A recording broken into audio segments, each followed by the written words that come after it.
Donald Trump ने क्या कहा, जरा ये भी आप सुन लीजिए। डोनाल्ड ट्रंप के दो बड़े इंपॉर्टेंट ट्वीट्स हैं और चीन का रद्देमल भी आया डोनाल्ड ट्रंप के मामलात पे। एक तो डोनाल्ड ट्रंप ने कहा कि हमारे पास जो है वो ईरान की जो फिजाई हदूद है उसके ऊपर मुकम्मल हमारा कंट्रोल है। हमारा का मतलब वो फिर इसराइल को अपने खाते में गिन रहे हैं। अभी तो डोनाल्ड ट्रंप के तैयारे उड़े भी नहीं, लेकिन उन्होंने कहा we now have complete and total control of the skies over Iran, कि आसमानों पे हमारा मुकम्मल कंट्रोल है ईरान के ऊपर। ईरान के पास कुछ अच्छे डिफेंसिव इक्विपमेंट्स हैं और काफ़ी सारे हैं, लेकिन वो हमारा मुकाबला नहीं कर सकते अमेरिका का, क्योंकि इन मामलात में जो अमरीकी हथियार हैं उनका मुकाबला कोई भी नहीं कर सकता। अमेरिका सबसे बेहतर है। ये उन्होंने एक ट्वीट किया डोनाल्ड ट्रंप ने। डोनाल्ड ट्रंप ने एक ट्वीट और किया है इसी हवाले से। ये जो दूसरा ट्वीट किया डोनाल्ड ट्रंप ने ईरान को लेकर, उन्होंने कहा जी हमें एग्जैक्टली पता है कि सो कॉल्ड सुप्रीम लीडर जो है वो इस वक्त कहाँ पे छुपा हुआ है, और वो एक बहुत आसान टारगेट है, एक आसान टारगेट है, लेकिन बट इज सेफ देयर, लेकिन अभी वो महफूज है और हम अभी उनके ऊपर अटैक करने नहीं जा रहे या उन्हें कत्ल करने नहीं जा रहे। कम से कम इस वक्त तो हम ऐसा करने नहीं जा रहे। अच्छा जी, लेकिन हम साथ ही उन्होंने कहा but we don't want missiles shot at civilians और अमेरिकन सोल्जर्स, लेकिन हम ये नहीं चाहते कि सिविलियंस के ऊपर या अमेरिकन फौजियों के ऊपर मिसाइल दागे जाएं, और हमारा जो सब्र है उसका पैमाना लबरेज हो रहा है। साथ में ये कहा डोनाल्ड ट्रंप ने। अब मामला ये है कि डोनाल्ड ट्रंप और नेतन्याहू वो बार बार इस बारे में बात कर रहे हैं कि ईरानी सुप्रीम लीडर के ऊपर अटैक किया जाए और उन्हें कत्ल किया जाए, और उनका ये क्लेम है कि उनको एग्जैक्टली पता है कि वो कहाँ पे है। लेकिन दूसरी जानिब जो ईरान से सोर्सेज हैं वो ये कह रहे हैं कि वो ज़ेरे ज़मीन किसी बंकर में है शायद, और ख़ास लोगों के साथ वो वहाँ पे मौजूद हैं और वहाँ पे अटैक नहीं किया जा सकता इसराइल की जानिब से, और वो महफूज हैं जो सुप्रीम लीडर हैं आयतुल्ला खामनी। अब इनके बारे में जो है वो डोनाल्ड ट्रंप का इस किस्म का स्टेटमेंट आने का मतलब क्या है कि जनाब हमें पता है वो कहाँ पे है, हम मारना चाहें तो मार सकते हैं, लेकिन अभी हम मारना नहीं चाहते, लेकिन इसके बदले में हम चाहते हैं कि हमारे फौजियों को और सिविलियंस को मिसाइल से टारगेट करना बंद किया जाए। अब मामला यह है कि एक तरफ इसराइल के कंटिन्यूसली अटैक्स जारी हैं और ईरान में बहुत तबाही हो रही है। ऐसा नहीं है कि ईरान के अंदर कोई तबाही नहीं हो रही। अगर आप मवाजना करें तो इसराइली मिसाइल जो है वो बहुत तबाही फेर रहे हैं ईरान में। क्योंकि इसराइल में ये पहली मरतबा हो रहा है इसलिए ये बड़ी खबर बन रही है। मैं बार बार आपको ये कहता रहा हूं कि अगर आप जंग का पलड़ा किसका भारी है, जब आप ये बात करते हैं तो इसराइल का भारी है अभी तक। देखिए ना, उनकी एयरफोर्स एक्टिवेट है, उनका सिस्टम काम कर रहा है, उनके मिसाइल जाके गिर रहे हैं, उन्होंने जानी नुकसान ज़्यादा किया है, उन्होंने आर्मी चीफ को मारा है, उन्होंने पासदारानी इनकलाब के चीफ को मारा है, उन्होंने यमन में टारगेट अचीव किया है, उन्होंने 6 अहम साइंसदानों को मारा है, उन्होंने जो एटॉमिक साइट्स हैं उनके ऊपर अटैक करके वहाँ पे नुकसान किया है। तो अगर आप ये कहें कि ईरान का नुकसान ज़्यादा हुआ तो ये गलत नहीं है, लेकिन इसराइल का नुकसान पहली मरतबा इतना ज़्यादा हुआ तो ये भी खबर बिल्कुल ठीक है कि ये एक्सपेक्ट नहीं किया जा रहा था कि ईरान इतने बड़े पैमाने पर आकर यूं अटैक करेगा। अब ईरान की जानिब से वजीर दाखिला वाहिदी उन्होंने एक स्टेटमेंट दिया। उन्होंने कहा जी कि हम बड़ी लंबी जंग के लिए तैयार हैं, और ये जो दावा किया जा रहा है ना कि हमारे मिसाइल उन्हें नुकसान पहुंचा दिया गया है या ख़राब कर दिया गया है, तो ये झूठ है।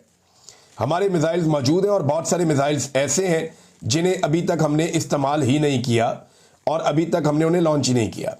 बहुत सारे ऐसे मिसाइल्स हैं जो सरप्राइज़ के तौर पर मौजूद हैं। ये ईरानी वजीर दाखिला वाहिदी साहब का ये एक स्टेटमेंट है और उनका ये दावा है कि हमारे मिसाइल्स तक कोई नहीं पहुंच सकता और हमारे मिसाइल्स जो हैं वो तो अभी हमने सरप्राइज देने हैं। अब अमेरिका ने करना क्या है, देखिए एक बड़ी इंपॉर्टेंट मीटिंग हुई है अमेरिका में, और उस मीटिंग के बाद अब आसिम मुनीर साहब से डोनाल्ड ट्रंप की मीटिंग है। ये हाई ऑफिशियल्स थे, दिफाई नुक्ता नज़र से इन्होंने डोनाल्ड ट्रंप से मीटिंग की। उसके बाद अमेरिका ने ये जो रीजन है ईरान से मुताल्लिक, यहाँ पे जितने भी अमेरिका के अड्डे हैं यहाँ पे अपनी नकलो हरकत को तेज़ कर दिया है।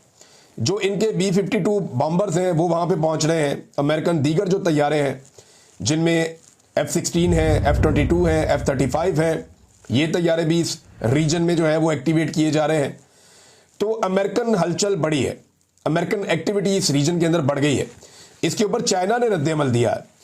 चीन का ट्रंप पर ईरान इसराइल तनाज़े पर तेल छिड़कने का इल्ज़ाम, आग को हवा देना, इस पर तेल डालना, धमकियां देना और दबाव बढ़ाना, ये तमाम इक़दामात सूरत हाल को पुरअमन बनाने में मददगार साबित नहीं होंगे, बल्कि इस तनाज़े की शिद्दत में मजीद इजाफा हो जाएगा।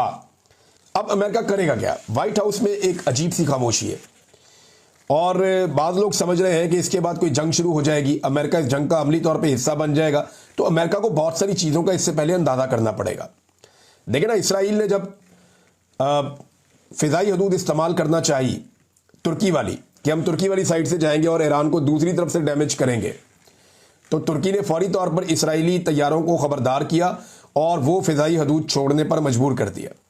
यानी इसराइली तैयारों को अपनी फ़िज़ाई साइड से तुर्की ने नहीं आने दिया, क्योंकि तुर्की नहीं चाहता कि उसकी फ़िज़ाई हदूद को इस्तेमाल किया जाए ईरान के ऊपर अटैक करते हुए एक ऐसी सीमत से जहां से ईरान जो है वो मुतमईन है कि यहां से कोई हमला नहीं होगा। तो तुर्की ने तो अपना मौक़िफ़ बता दिया कि वो इसका हिस्सा नहीं बनना चाहता। इसी तरह ईरान ने एक और धमकी लगाई, उन्होंने कहा जी हम आबनाए हरमज़ को बंद कर देंगे। ये द गल्फ ऑफ पर्शिया और जो गल्फ ऑफ ओमान, ये जो दोनों समंदर हैं उनके बीच का 33 किलोमीटर का ये रास्ता है। मैंने ये साहिल देखा हुआ है खड़े होकर ओमान के साहिल से, तो यहाँ से सामने की तरफ ईरान है। तो ये जो रास्ता है अगर इसको बंद कर दिया जाए ना, तो इससे बहुत बड़ा नुकसान होता है, स्पेशली एनर्जी के शोबे में। अगर ईरान ने ये एरिया बंद किया और ये 33 किलोमीटर का समुद्री रास्ता बंद कर दिया, तो इसका नुकसान जो है वो 8 बड़े ममालिक को होगा। ईरान को, इराक को, कुवैत को, सऊदी अरब, बहरीन, कतर, यूएई और ओमान, ये ममालिक यहाँ पे इसके ऊपर, इस गल्फ के ऊपर मौजूद हैं, जिसे आप आबनाए हरमज़ कहते हैं उर्दू में।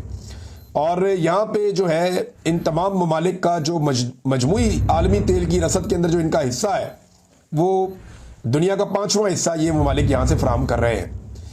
अब अगर यहाँ से आबनाए हरमज़ रोज़ाना 20 मिलियन बैरल तेल की तरसील करती है और अगर ये रास्ता बंद हो जाता है, तो पेट्रोलियम मसनूआत की कीमतों में और गैस की कीमतों में आलमी मंडी में एकदम बहुत ज़्यादा इजाफा हो जाएगा। और दिफाई और माशी माहिरीन कहते हैं कि ये जो रास्ता है समुद्री, ये सिर्फ एक बहरी रास्ता नहीं है, बल्कि आलमी तवानाई के लिए एक लाइफ लाइन है। और अगर ईरान इसे बंद करता है तो इसके असरात पूरी दुनिया के ऊपर पड़ेंगे। नाज़रीन, ग्लोबल आई न्यूज़ की एक रिपोर्ट आई है और वो रिपोर्ट ये बता रही है कि ईरान ने यह बताया है कि व्हाट्सएप जासूसी का काम कर रहा है।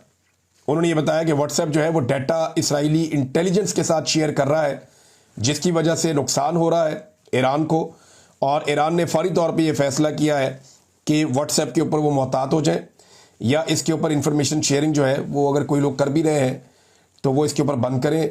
और व्हाट्सएप के ऊपर एक इल्ज़ाम उन्होंने ये लगाया है। और साथ ही साथ ईरान के अंदर इंटरनेट की बंदिश की खबरें भी आ रही हैं कि ईरान में इंटरनेट जो है वो बंद किया गया है और उसकी बंदिश की वजह से अब वहाँ पे एक शटडाउन है इंटरनेट का और लोग प्रॉपर इंटरनेट इस्तेमाल नहीं कर पा रहे।